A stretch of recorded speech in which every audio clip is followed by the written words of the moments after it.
Hello, everyone, and welcome to Dine with the Divine. My name is Ashley, and as always, today we'll be talking about the magical, the mystical, and everything in between. On today's episode, we're going to chit-chat a little bit about some polyphonic sounds and music, and we may end up talking a little bit about mermaids, but we'll see where the wind takes us. Okay, so I hope everyone's having a fantastic week, and if not, I hope it gets better really soon. So today we have a fantastic guest, something to me, a little different, and somebody who I have seen online and I really like her work. So we have Saro. So Sarah Lynch Thomason is a song leader, documentarian, folklorist, and illustrator from Western North Carolina. She loves to use traditional and contemporary songs to connect people to historical practices, struggles, and ritual. She currently teaches a year-long course called Singing the Wheel of the Year and plenty of really interesting courses that she teaches online and in person. Sarah, how are you today? I'm doing good. It's a beautiful day here. I live in Western North Carolina, and the sun has been out, and so many different blossoms are coming out right now, and it's making me really happy. Oh, wow. Oh, that's awesome. Western North Carolina, is that towards, so I'm terrible with the geography of North Carolina, but I know one part of it's mountainous. Is that kind of towards the mountainous part? That is exactly where I am. Yes, I'm in Okay. the Western region with all the mountains and this area. I live in Asheville. Nashville, it's supposed to be really nice there. It's got a lot of arts and culture going on, and we're here on traditional Cherokee land. So actually, the traditional name of Asheville is called Togiasti, which means the place where they raced, because here there are two rivers that meet at a confluence, the French Broad and the Swannanoa, and it was a place where Cherokee folks would get together for gaming and to make agreements, and so it was the place where they raced, Togiasti. Wow.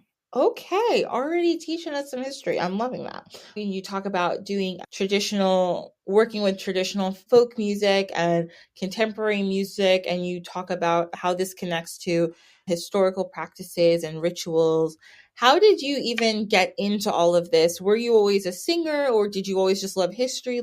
How did this happen for you? Yeah, I was raised by two parents who I think of as storytellers and history minded in different ways. My mom is very much a expressive kind of storyteller and has a great sense of humor. And then my dad is a historic preservationist. And so he does a lot of work around preserving anything from battle sites to historic buildings. And so I grew up with a family who, and both of them are really into understanding human culture and how humans work and interested in all sides of history. So that was really inspiring to me growing up.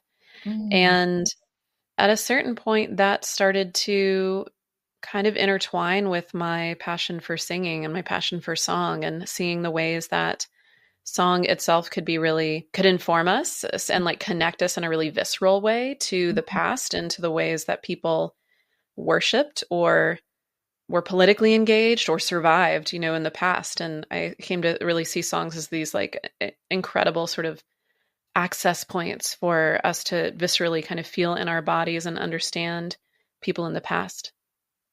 Mm. That's fascinating. It makes It makes so much sense. I remember like when I was a young person and I was in school and us talking a lot about how before, at least the way they teach us was before like classical music, there wasn't a lot of music like for pleasure. But I don't know if that's just a Western Eurocentric kind of vision of music.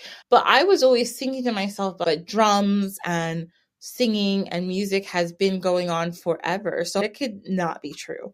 I was just was like, yeah, I was like, that must be wrong. Because if people in the ancient world, Roman classical periods and the Egyptian world, like they were playing music to have fun. Everybody wasn't suffering all the time. So like, at some points they must have been having a good time. And again, I'm not like you. I'm not like a music historian or anything, but I also think that like the way they, especially in societies that had more oral histories, Singing was probably another way of teaching people what had happened. You know what I mean? Absolutely. Yeah. Yeah. Yeah. Yeah. I mean, I think folks have always been making music for function and for survival, and then also for pleasure. Like it's been all of those things, even if we go back to even when humans were prelingual, Mm-hmm. before we had even developed language, there's a type of we could call it a type of music making, but it also has a function. It's called hollering. There's probably other ways we could call it, right? Yeah. But this, just the variety of ways that we would learn to call to each other with different tones and different successions of like pitches, and ways we would call to animals as well, like herd animals or animals we were hunting with, like dogs. And that, that's musical, like right Mhm. there. And that's even before we had words to speak to each other, right? So I think Yes. music is deeply, deeply embedded in us. And to your point about preserving history, right? Like so many cultures, we're in an age where the written word really reigns and is a very Mhm. popular thing, and has been for several hundred years as this way to sort of codify agreements and create reality. But for so much of our history, our communication, our promises to each other has been all oral. Our Mhm. preservation of incredibly long uh, narratives has all been oral. So that's something I really love about studying a lot of these traditional songs, is that of course they have these forms of knowledge and learning embedded in them.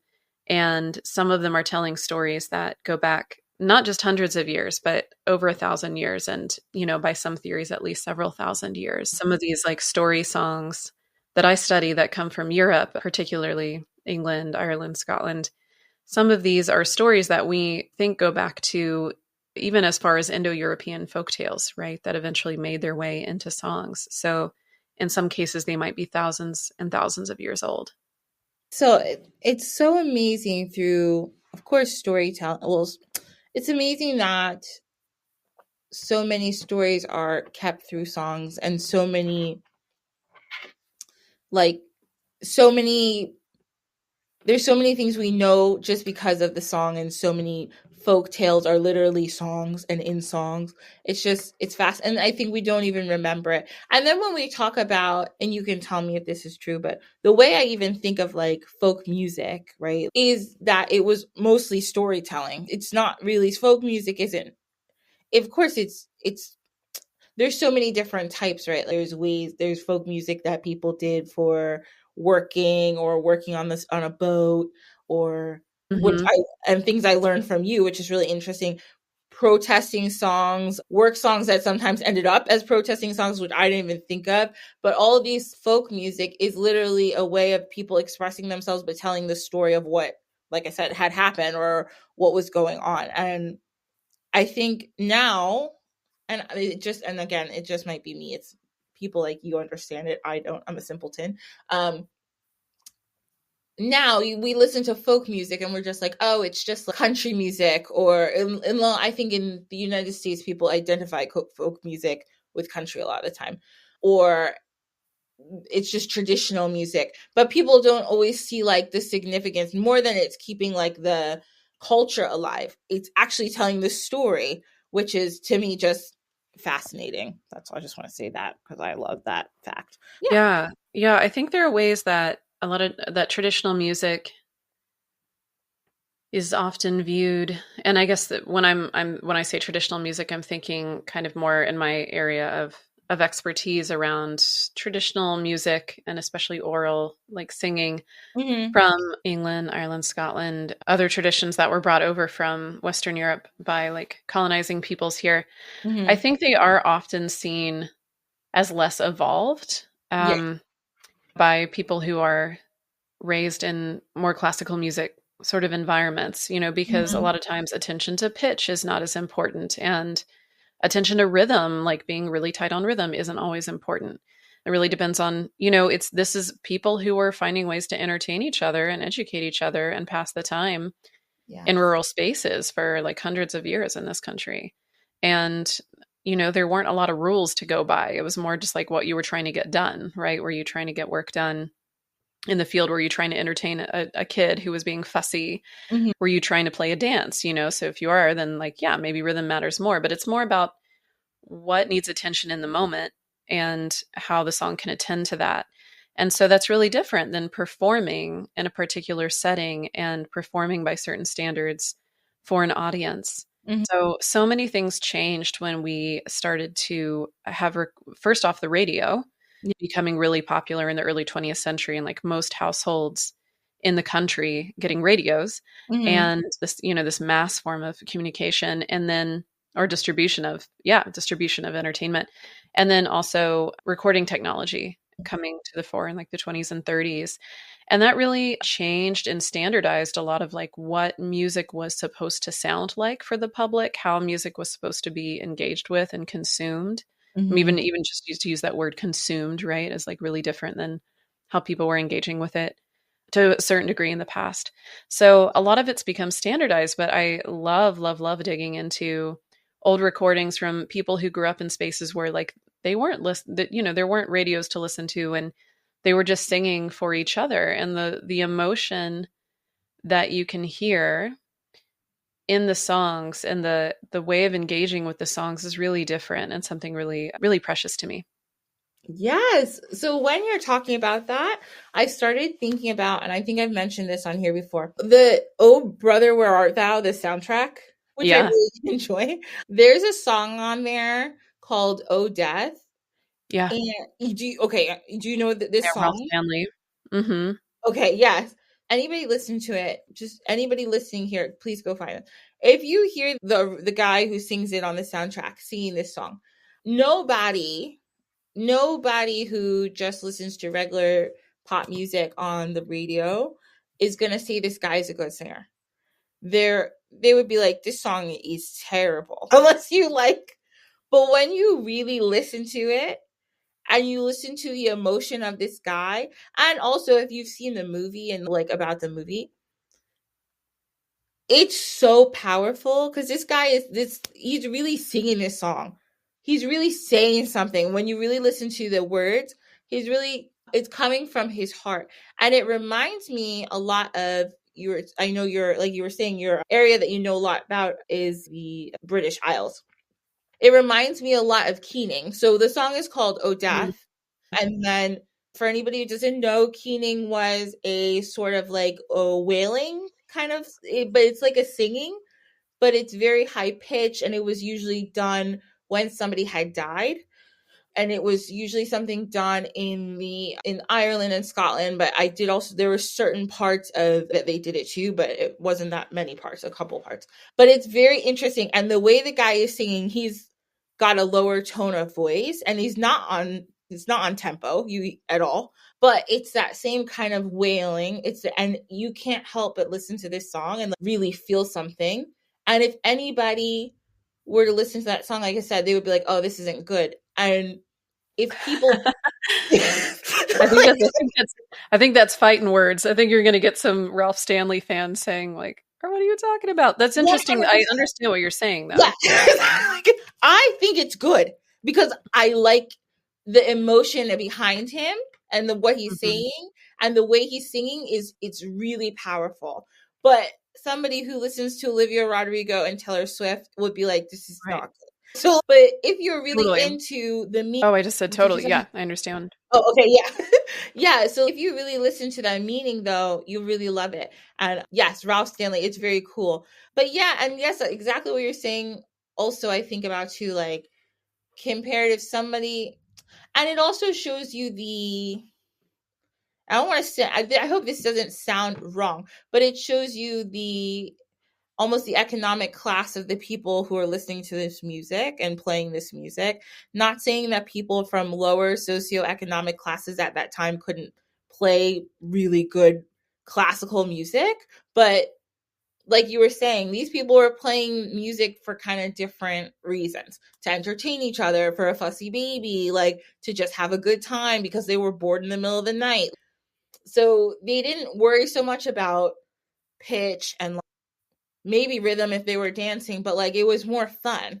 It was just like, yeah, let's like have a good time and all tell our stories. I think, and those stories and that kind of music, I think is so important for people to share, because like we all know the history when it comes to the government officials and kings and queens, but the history of these people who are just regular ass people, I think is so important. I think it's really important that we learn it. And I'm really happy that we have people like you who are carrying on those traditions and continuing to tell us about these stories. Yeah, yeah. I think, yeah, if we think about that singing by Ralph Stanley of "O Death" and "O Brother, Where Art Thou," and yeah, that film was so deeply influential in creating a revival of a lot of forms of, or a resurgence sort of in excitement for traditional forms of music in the US. Stanley's form of singing, I think, really did capture a lot of people because he's singing without rhythm, he's singing with a lot of ornamentation, a lot of flourish, and he's using his voice in ways that we would be taught in a formal context not to use our voices today. Mm. And of course, there are ways that singers do need to protect their voices for long-term care, but there is a lot that's really deeply expressive and very accessible. And I think part of a lot of innate expression for people who are, quote, untrained in a lot of Mhm. folk cultures. So you can hear, I'll give a little snippet of Mhm. something similar to what Stanley did. That is from a singer named Lee Monroe Presnell, who lived in Western North Carolina for a lot of his life. His singing style is really similar to what you hear in O Death. So he might do a line like, I went to see my Molly all in her bloom of youth. Mm. So you can hear a lot of ornamentation, like it would also be technically be called melisma, like so changing the note while we're kind of mid vowel. Or I could give another example. It's like, guide me, O thou great Jehovah. Right. So like a ton of Mm. ornamentation there. And all of that play across the vowels. So you're hearing that. You're also hearing like a would be considered very nasal tone. So like I'm singing up into the resonance of my nasal cavity more as opposed to further down in my chest or in my mouth. Mm. You're also hearing vocal breaks too. You're hearing me emphasizing with that line from Lee Monroe Presnell, you're hearing this little like vocal flip that happens Yes. when we move between our chest voice and our head voice. And formally, we get trained to not do that. But that vocal flip Mm. is actually an artistic choice in folk cultures all around the world when people sing. And it's really emotive. Like it reminds us, you're just talking about keening, it actually reminds us of sorrow. Because when does our voice break in our everyday lives, right? When we're crying often. Yes. And so it can be a really emotive thing, and you'll hear it artistically used in country and bluegrass as well. Mhm. So I think people do often are attracted to these forms of singing even if they sound like so different than the kind of smooth stuff they're hearing on the radio, because it has so much emotion in it. Yes. And there is, and kind of to your point of like how these stories preserve some important histories and perspectives, something that I think is really beautiful about these song traditions is that we have the oral tradition of singing the songs, but there Mhm. is also the oral tradition of talking about the songs and their meaning. So people can sit around and sing the same ballad. They can sing the same story and say there's a story where a man goes off and his wife, while he's gone, I'm talking about a ballad called, it's often called Matthew Groves or Matty Groves. So this lord goes off, his wife chooses to sleep with another man, Matty Groves, and the lord comes back and finds out what has happened and ends up murdering both through a fight, murdering Matty Groves and then murdering his wife. So really tragic story. Mhm. And people have been singing it for hundreds of years. And today we might listen to that story and say like, okay, well, the Lord is the bad guy. This guy's Mhm. terrible. But it's interesting when we look at oral histories of people who sung these songs, say like 50 years ago, even they often take the side of the Lord. Mhm. Um, not to say like, not even necessarily advocating that he kill anyone, but to say like that is where their empathy lies, is like with this man who has been cheated on. And so Yes. there's this cool thing happening where we can be sharing the same story over long periods of time, but we also kind of know from different studies and conversations with different ballad singers and singers that folks also would take the time to like talk about the song with each other and talk about what it meant and their Mhm. different interpretations. Mm-hmm. and kind of tease out different meanings and morals and ethics for themselves from these stories. And I think that's a really important thing too.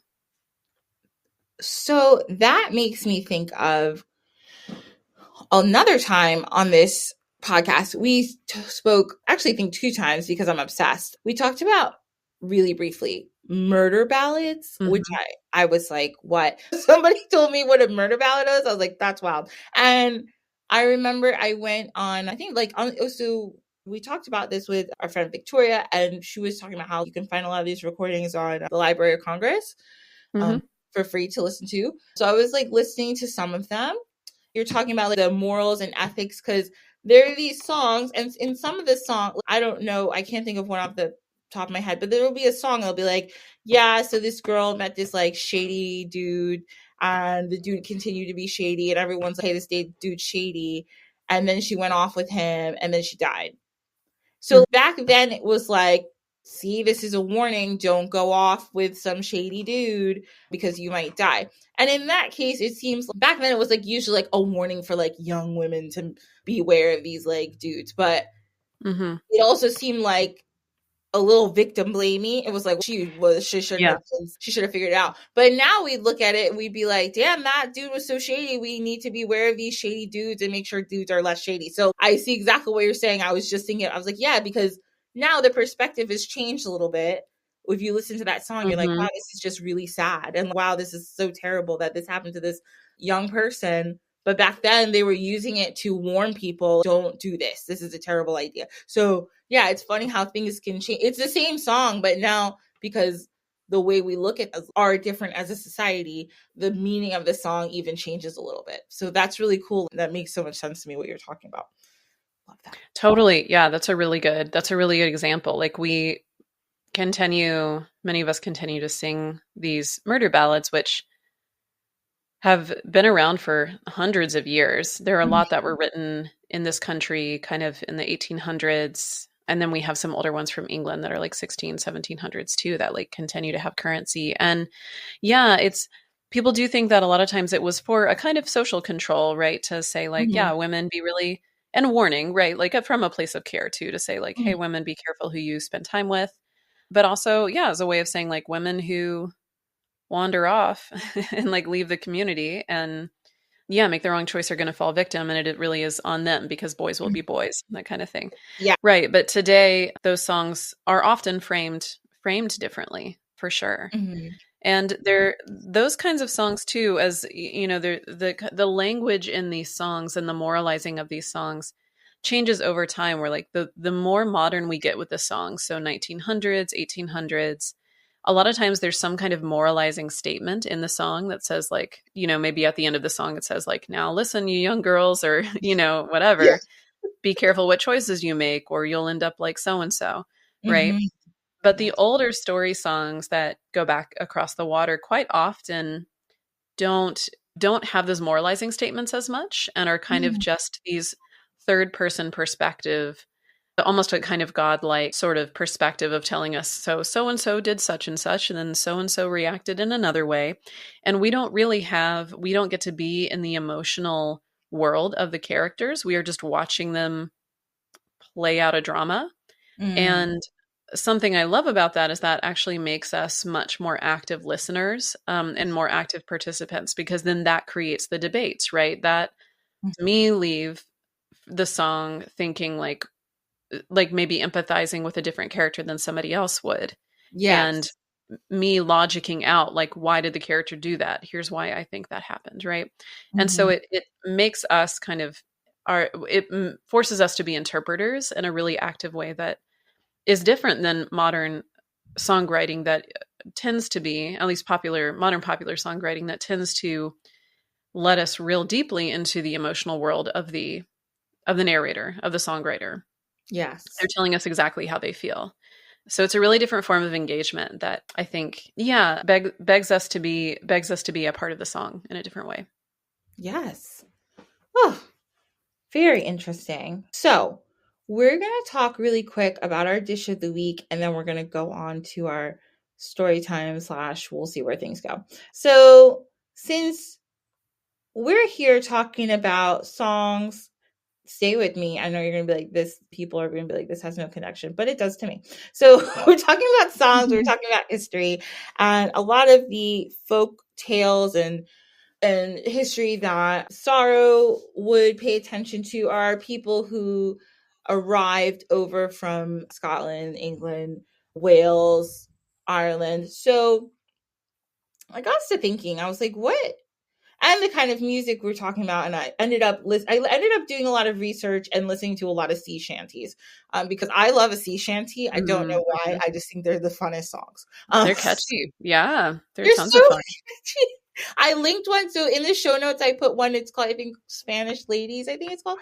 I really liked it. So I linked it in the show notes. And everybody, if you're on TikTok like me too much, you'll hear yo ho. That's my other I love being like, I love watching like those North Sea videos on TikTok, and they're so scary, but then in the background it's just like yo ho. Oh. And like now, like everybody at my job, we watch these videos when we're bored, and that's our song. We'll just walk past each other and start singing yo ho. So I started thinking about all these things, and I was like, you know what? I have a question. What did people eat on this long ass journey when they were traveling to the quote new world? And so I was like, I'm gonna look it up. So some of the things people are eating were pretty standard. People were having food that they could preserve, right? Because this would be like a month-long trip or more. This is a long-ass trip to cross the Atlantic. And then, people were going all over the world on the ship, so they had to use stuff that they could preserve. So they had salted beef and pork and fish. So salted beef, like, probably like jerkies, cheese, peas. I don't know what that is, but that's okay. Butter and biscuits were really, and I think they weren't like biscuits like Popeye's biscuits. I think they were a little harder, like biscuits. But butter and cheese was a new one. And then, they also would have they'd have bacon, various types of rice, beans, chickpeas, which I was like, chickpeas, okay. Shellfish, and they would put all these things in oil and vinegar, which made a lot of sense. They also would make lots of stops to get fresh fruits or vegetables so that they wouldn't get scurvy. Now, scurvy is like your whole skin, it looks sallow, like you're not well when you have scurvy, and it's because you need like vitamin C and stuff from citrus. They also would eat on an English ship in the 16th century. They found a menu, and it just depended on the day what you would eat. So on Wednesdays, Fridays, and Saturdays, they would have fish, and on Sundays, Tuesdays, and Thursdays, they would have flesh, so like meat. And then on Monday, you would have bacon. So that's nice. We had a little fun menu. And on any given day, any of the ship hands and the people would be privy to biscuits, some cheese, butter, and a gallon of beer.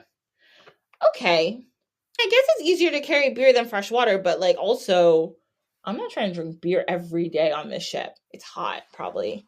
You're in the middle of the ocean. Then the sailors would get, in between meals, the sailors would get some dried cod.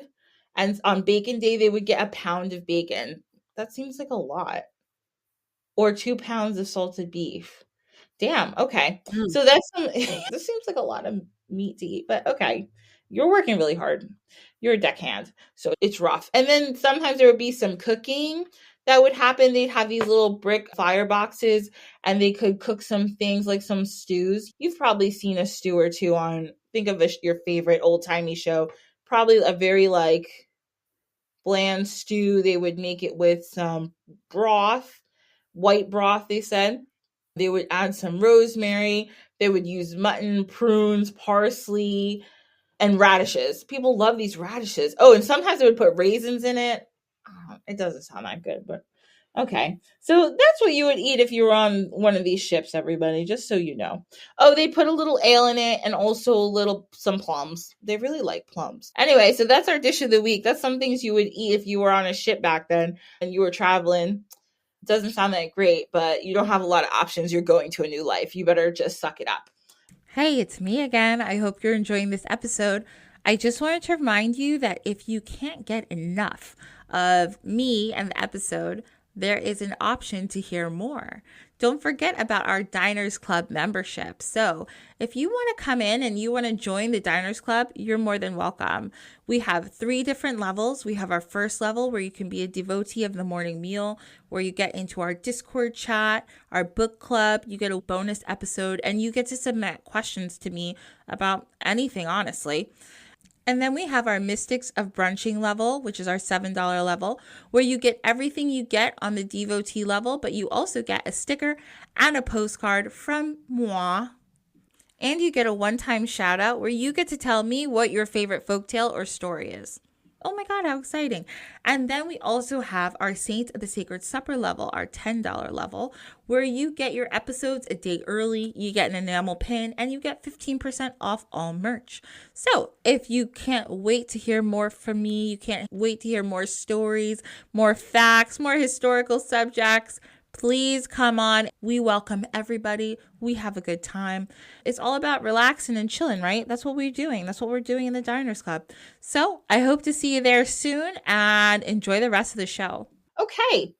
So next we're going to talk, we're going to talk a little bit about this really cool class that Saro is teaching. And we're going to talk a little bit about the singing that she does in it, called your Wheel of the Year class. So how did you how did you organize this? And I didn't even realize, sorry, I'm like talking over you when you didn't start talking yet, but I didn't even realize that there were like songs that went with the different pagan holidays. So how did this all happen? Because this is very cool.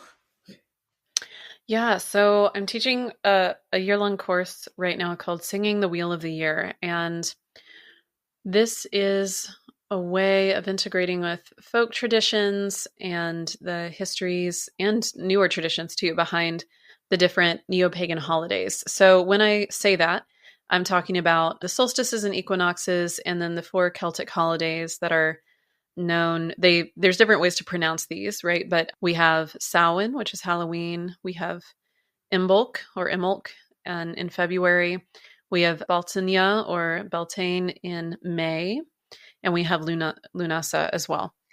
So my focus, right, has always been around song. And so I wanted to create a course where folks could get really into ceremony and ritual with a song focus for each of these holidays, especially people who have been wanting more community around the holidays or just want to learn more about the holidays, or already have communities where they want to bring more song into the mix. I was raised Unitarian Universalist, which is a liberal faith tradition that has 8 principles.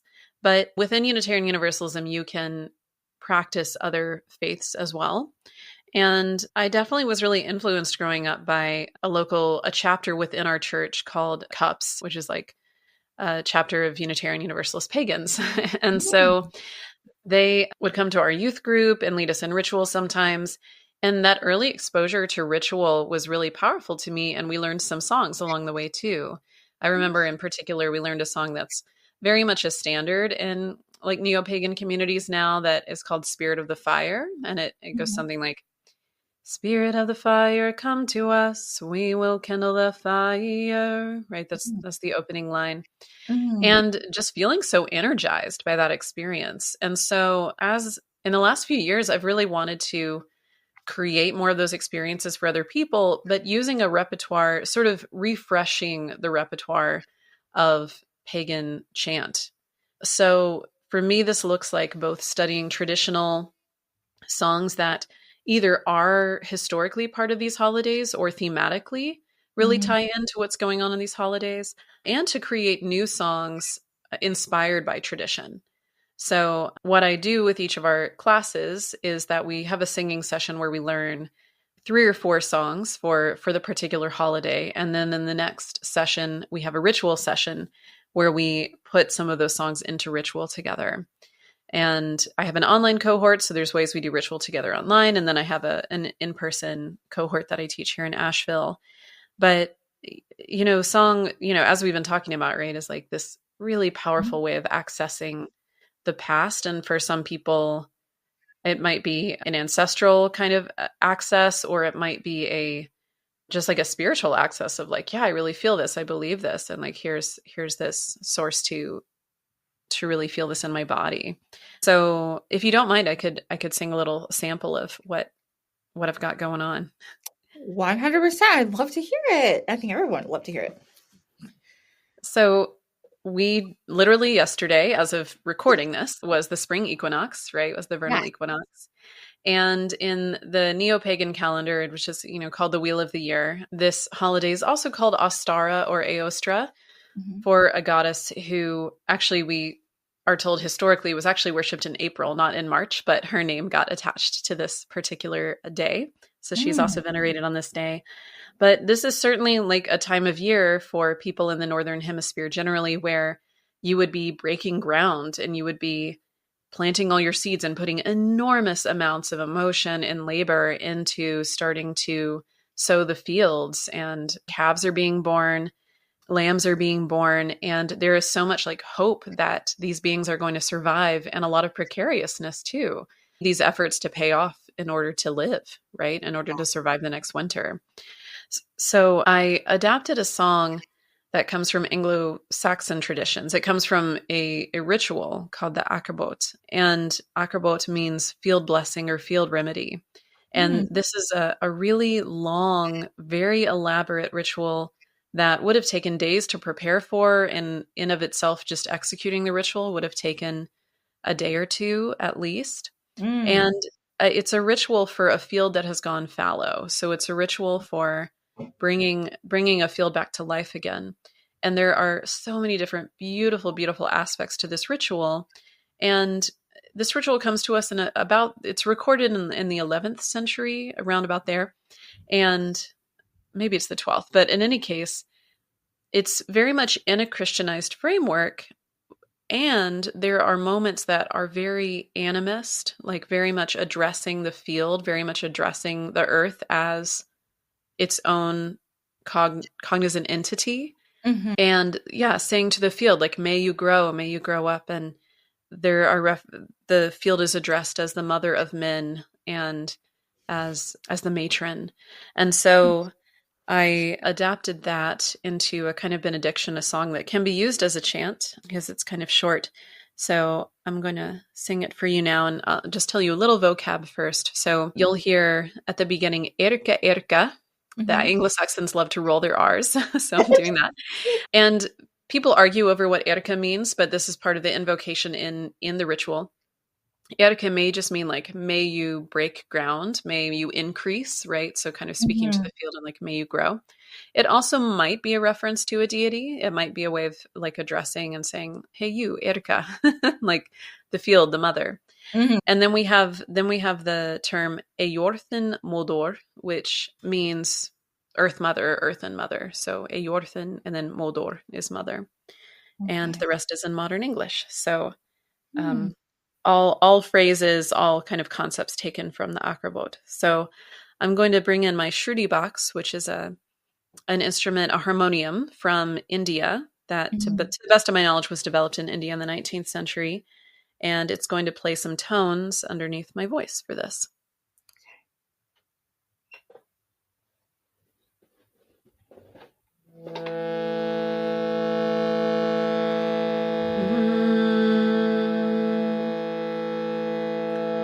O erka, hey orthen modor. The prayer of our plow is for grains in great store, shielded from evil, bright blooming yar yield. All health to the Modor, the matron, the field.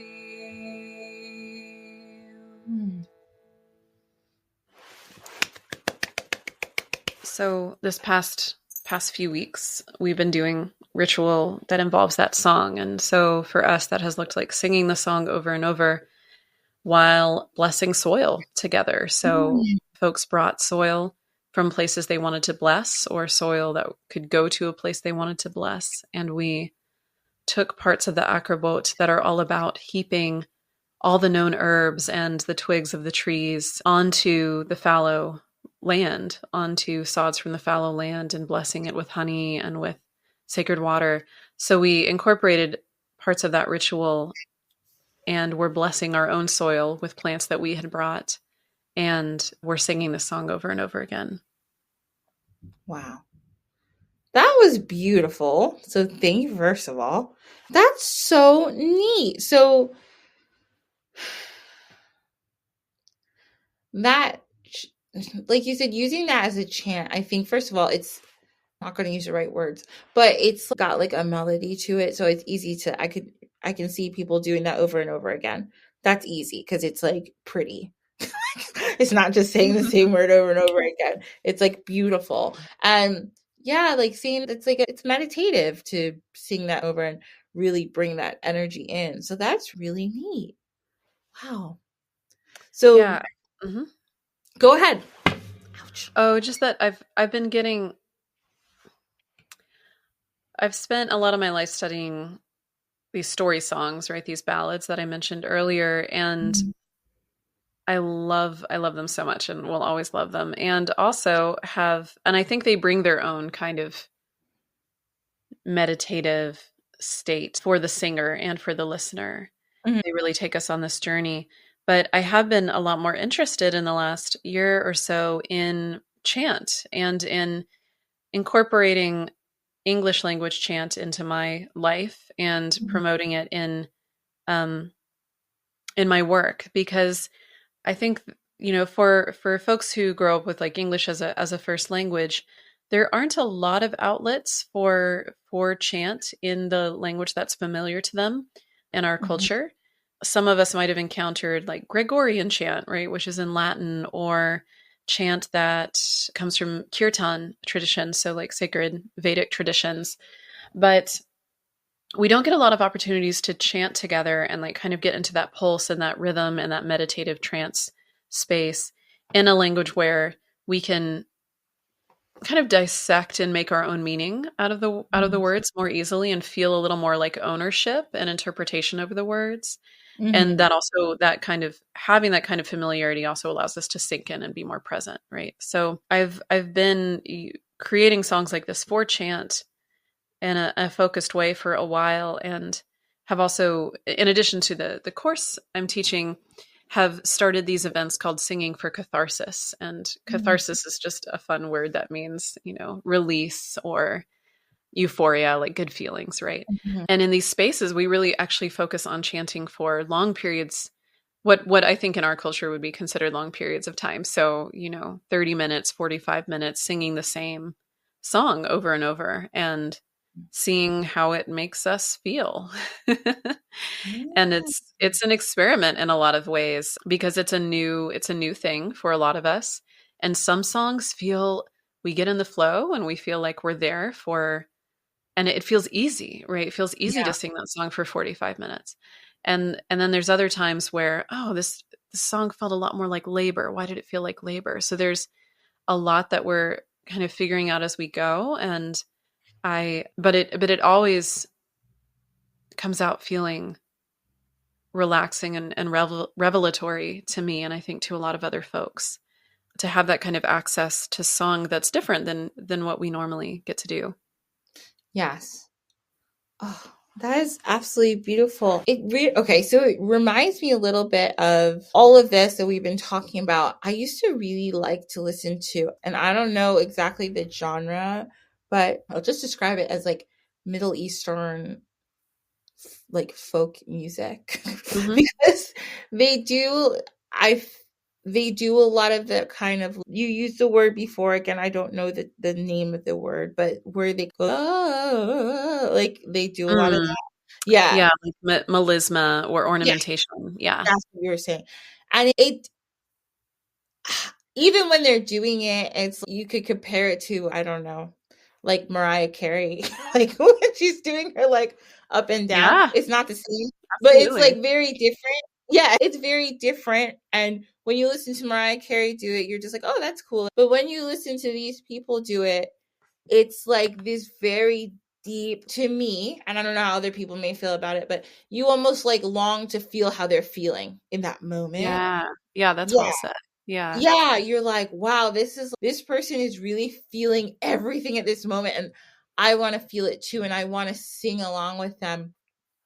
And like, really, and I used to always, like you're saying, speaking of like living here and not really knowing, like having that kind of lack of music to listen to, I used to really love that like Middle Eastern kind of wailing kind of music. I Yeah. just always, yeah, I always really enjoyed it, and I felt like it. And the first time I ever heard it was like when I was listening. If anyone's ever heard Desert Rose by Sting, he sings with the Middle Eastern singer on the track. And I found this guy and I became obsessed with him. I forget his name now, but this was like 15 years ago, and I used to listen to the song over and over because I just loved Mhm. like the wailing part of it. Mhm. But yeah, that's really cool. And then when you were just singing just now, I felt that same way. It was like you really, even you're only singing it once, so I can imagine in the class doing it over and over, like how into it you get. And maybe it has to do with, again, you can tell me, the vibration of it, like the way your Mhm. voice is vibrating. And I'm sure when people are singing it, together, or they're singing it by themselves later on, they probably, that vibration, it does something to your body. At least I think so. Other Mhm. people may feel different, but I feel like it does something to your body, and it does relax you in a way, and it puts you in this different place. Yeah, I don't know how you feel, but that's how I feel. Even when you were singing, I felt like I was going there, and I was like, I still have to finish this show, so I can't go there right now. But I felt that in my bones, like when the way you were singing was just deep, and like I felt meditative, and I felt like I was slipping into that like really safe, warm, beautiful space. And I'm obsessed with that. That's so cool. Yeah. Yeah, I think there's something really powerful about first, the Shruti box that I just played is creates such a beautiful bed of pitches of drone Mhm. behind our voices, and I think that creates a lot of relaxation because there's all these automatic harmonies happening, and it's like we're being carried along by the ocean or something, and I love that about this instrument. And then, yeah, to sing in a group of people and to feel each other vibrating, to be interacting with the vibrations between our bodies Mhm. feels amazing. And we know, like from studies, right? Like we don't even need studies for this, right? But it creates oxytocin release. It makes Mhm. us feel more relaxed. It slows down our heart rates. We feel more joy. Mhm. There are all these ways that we feel so, so, so good when we're vibrating together in that way. Yeah. And then getting to engage in the pulse, like not thinking about the virtuos, like being virtuosic about performing, not thinking about song as performance, just like sharing in the experience of singing together over and over, right? To the point where like you're not even thinking about the words. The Mhm. words don't even have meaning anymore. We're just like shaping sound together. Feels amazing. And yeah, those vibrations are definitely medicine. Yes. Ah, I love that. So you also, I know you talk about, and it makes it, again, I'm going to use the wrong terms, but it makes it sound like this with the Shruti box when you play it. It's, it reminds me a lot of polyphonic singing. Mhm. Um, and I know, sorry, I know I'm referencing a lot of like music that I know, trying to, um, because I really do enjoy this style of music. That's part of the reason, like, I found you and I was like, oh, this is so cool because I just really love it. There's another band that I listen to. They're a Polish like female group, and they Mhm. do polyphonic singing, and Mm. polyphonic singing too. And they do a lot of, I feel like they do a lot of animist singing, and they pick Mm. songs from different Slavic countries. Actually, they do it from a whole bunch of them, and they sing these songs. But there's 8 of them, and the polyphonic singing too, it does something to you. So even you singing by yourself just now, but with the Shruti box, it even sounds like that. Even though Mhm. it's very cool. I love that style of singing too, the polyphonic. And I know in Georgia, Mm-hmm. they're very, it's a big thing traditionally there too, polyphonic singing. I'll put a video also in the show notes if anybody wants to see what I'm talking about. But it's a very neat style of singing. And Yeah. Yeah. yeah. I think a lot of times yeah. And when we say like polyphonic or polyphony, all that means basically is multiple melodies being sung and like intertwining with each other. So where here we might think like, we might often say like, oh, well, there's the main melody. And then Mhm, there are harmonies that like are in response to the main melody mhm, and are like supporting it or like working or kind of playing around it. In polyphony, we have multiple melodies going at the same time that often do, but don't always harmonize. Like there mhm, might be times where there's kind of some crunchy, like awesome crunchy stuff that's not what we would consider harmony, at least in this culture. And yeah, in those cultures, a lot there's in like Baltic polyphony and in like Georgia as well, there's often these drone parts that are being held down. And I think that's probably part of what you're thinking of when you hear the Shruti box, right? That there's mhm. often these voices that are just holding down these amazing drones, and then other people are singing on top of that. Yeah. And so I've been creating a lot of polyphony in the work I've been doing. And there's a particular movement going on in this country, and I assume other places as well, around types of singing. It's a genre I would call like affirmation songs or heart songs, but people who are creating accessibility to song through, just leading song in big community sings. Now, Yeah. that's already been going on for a long time through in like Mhm, traditional song communities. Like that's just been the case for a long time. But mhm, there's also kind of this other movement where people are creating their own songs. And a lot of times those songs focus on nature, they focus on sort of emotional affirmation, and they often play a lot with polyphony. So in my work, I'm sort of bringing together both of these influences of like the historic and traditional songs I'm familiar with, and mhm. then and just the literally the folk traditions of, in this case, of paganism, right? Yeah. And and then kind of this sound that is influenced by like Eastern European polyphony, and also just the ways that people are playing with polyphony in kind of like the heart song movement. So I thought actually I could play a little bit. This would be a recording, something I have on my looper, of a polyphonic song I created for Yule, for the winter solstice. Absolutely. So to introduce this song, so this song has 4 parts, and it's called Come Crimson Mother, Mm, and it's for being sung at the winter solstice. And we don't have so many of we don't have the songs from the Neolithic period, right? Or from like yeah. much older Celtic sources or much older Anglo-Saxon sources, like before people were Christianized. It's been a few Mhm. thousand years of Christianization, right? And of course, there are traces of paganism and animism in so many of the songs that we do have. But part of what I like to do is like imagine, like, okay, well, what sentiments, what things were people, what ideas and rituals were people working through at these different times of year? So let's reimagine those songs. Mm, And so solstice literally means the sun stands still. So this oh, was a time where for at least several days, to a lot of peoples, ancient peoples, it looked as if the sun was not really changing her course in the sky. Like she was rising and mm, setting, of course, but she wasn't widening her breadth. Like her scope in the sky had gotten smaller and smaller. And it seems for a while that she is just kind of doing the same loop. She's not getting higher in the sky, she's not getting lower in the sky. So this sense that the sun is sort of just on repeat and like mm, movement is happening.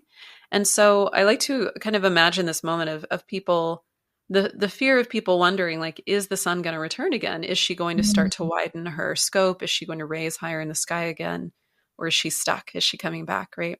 mm. And in Indo-European traditions, and Indo-European people started to spread across Europe, it's thought, from the Caucasus, like many thousands of years ago, but they brought a lot of new, for the time, new deities with them, including a dawn goddess who has many names in different cultures, like from the Baltics to the Mediterranean. So in like Greece, in Rome, we would know her as Aurora and Eos. In Eastern Europe, where there are still songs to her, because in places like Lithuania, they converted to Christianity much, much later, like 15th century, even much later. So we have songs to Saule and Auchrene. And we don't have many records of her in far northwestern Europe. There's one source that tells us that the Anglo-Saxons worship this woman named Eostra, and that name is very much cognate with these other names. It just means east, right? Where the sun rises, where the dawn comes. So, and that's whom like Ostara is named for as well. Ostara Eostra with the spring equinox just now. But what I was imagining was, what would it look like for people to be singing for the sun to come back at the winter solstice and singing to this goddess, right? Singing to the dawn goddess to come back. So the words you're going to hear in this song are, won't you move, won't you move, won't you move, mother? So like asking the sun to start moving again. Won't you move again? Then we have golden crimson mother, won't you come, dawn bringer? And in so many of the texts to this dawn goddess, particularly like the richest texts we have to her are from India, where she is known as Ushas in Hindu traditions, Ushas. So she's golden, she's crimson, she's saffron. And then our last part is sitting still, sitting still. So reflecting that the sun is this moment of the sun not moving.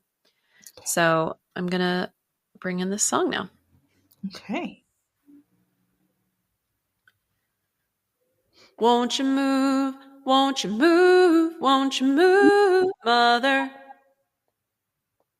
Won't you move, won't you move, won't you move, gather, gather, gather.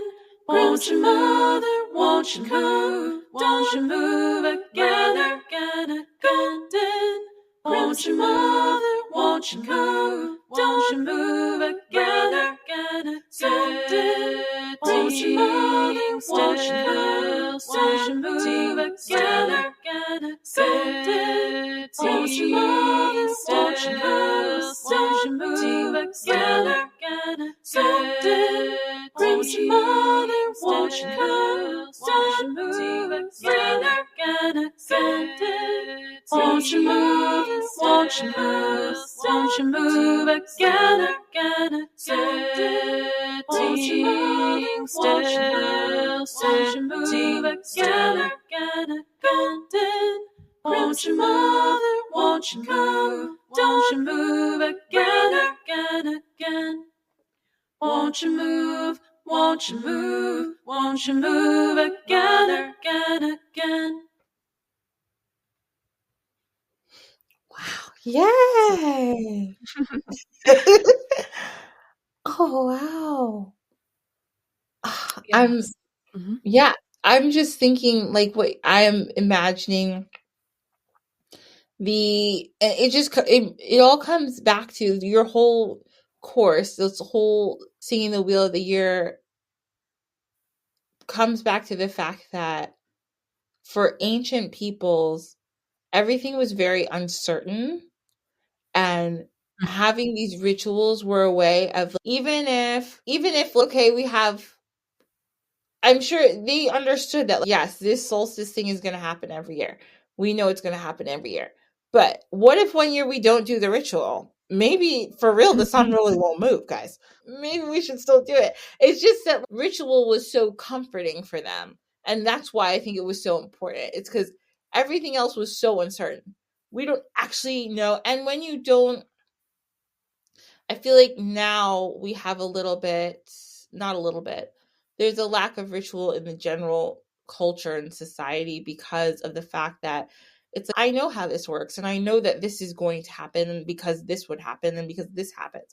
But back then, they didn't know exactly how everything worked scientifically. They knew it worked, but their explanations were usually mythical at best because they didn't know how the sun moved in space and all that stuff. They did know actually a lot about space, but they didn't know why. So these things were so important to them. And just that song is making me really put me in the place of thinking of like, these ancient peoples being like, yeah, we probably got to do this ritual just in case.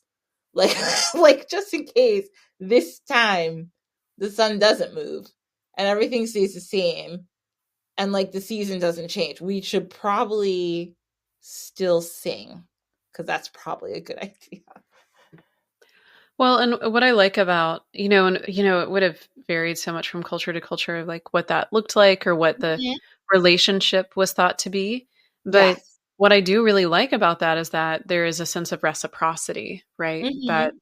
like we give this, we give the ritual so that the sun can come back, or we sacrifice a part of our food, or we sacrifice our labor so Hmm. that the field will come back, or so that we will, the gods will grant bounty or mercy, but that there is a relationship happening where, and that's something that draws me really deeply to pagan kind of devotional practice, the idea of having a relationship with these deities, and that there's a give and take, and that in my intention of giving to them and asking them in turn to work through me, Hmm. I it feels communal. It feels communal in a very different way than I think how we're often understood to, or we're often taught to see the world around us, the animate world, the living Yeah. world, and even some of the ways that we learn to interact with spiritual forces or with God, depending on our upbringing. But Mhm. to me, it all comes back to relationship. Yeah. Yes. That was absolutely wonderful. Thank you for sharing with us all about the wheel of the year and just these different rituals that you're doing. And this has just been really interesting and eye-opening. So thank you so much for sharing all of this. This has been absolutely fantastic. So, Absolutely. Yeah. yeah, so we've come to the end and we're going to have to let Saro go. But Saro, do you want to let people know where they can find you on the internet and if they want to check you out more or take any of your classes? Sure. So you can find me on social media as Song Speak Saro, just Saro. So Song Speak Saro. I'm on Instagram and on TikTok, and you can find me on Facebook as well. I have a website, sarosings.com. A lot of my music can also be found on Bandcamp if you just look for Sarah Lynch on Bandcamp. I am working on releasing a lot more singles this year and working towards an album of chant and like animate pagan songs like the ones you just heard. So that is in the works. So if you follow me, you will get to learn more about that. I also have a newsletter. I'll you know what? I'll just go ahead and give my email. If you can join my newsletter, which is really the best way to keep track of what I've got going on. And you can email me at sarosingsongs at gmail.com. Yeah, so those are some different ways to keep track of what I'm up to. Awesome. And of course, everything will be in the show notes. You'll be able to see everything there. And I just really think that if you because I know a lot of people listen to this podcast, a lot of people are into different spiritual avenues. Sarah's music and the way she sings, and now with her singing the Wheel of the Year, it can really help you put you in that space.